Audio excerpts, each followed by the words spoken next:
प्रयास गर्दैछु है। म तपाईहरुले यो सजिलो तरिका अझै सिकाउँदैछु। र गीतामा प्रवेश गरौं। श्री परमात्मने नमः।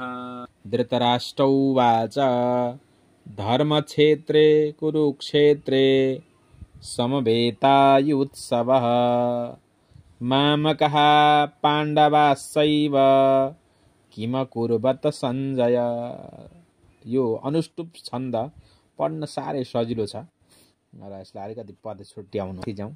धर्मक्षेत्रे कुरुक्षेत्रे समवेतायुत्सवः मामकः पाण्डवाश्चैव किमकुर्वत सञ्जय। तलाउनुहोस्। सञ्जय उवाच दृष्ट्वा तु पाण्डवानीकं व्यूढं दुर्योधनस्तदा।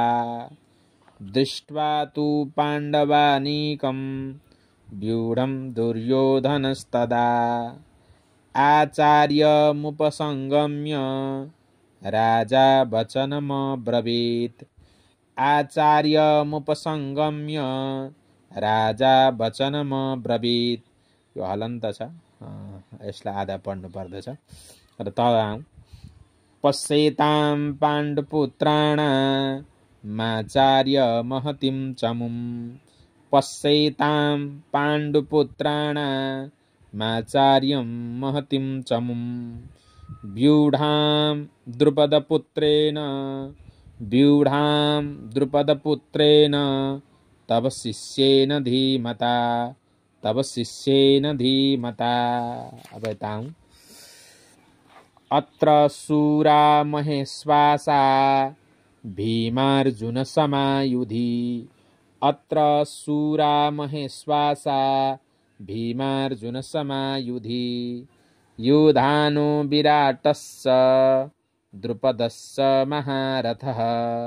युधानो विराटस्य द्रुपदस्य महारथः दृष्टकेतुश्चेकितानः काशीराजस्य वीर्यवान्। दृष्टकेतुश्चेकितानः काशीराजस्य वीर्यवान्। दृष्टकेतुश्चेकितानः काशीराजस्य वीर्यवान्। पुरुजित् कुन्तिभोजस्य पुरुजित् कुन्तिभोजस्य शैव्यस्य नरपुङ्गवः शैव्यस्य नरपुङ्गवः युधामन्युश्च विक्रान्तः उत्तमौजास्य वीर्यवान्।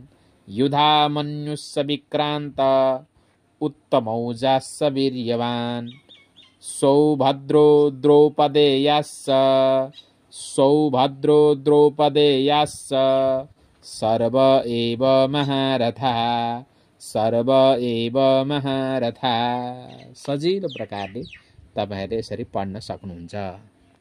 जय श्री कृष्ण। यसरी तपाईहरुलाई यो पढ्ने तरिका मैले सिकाएँ।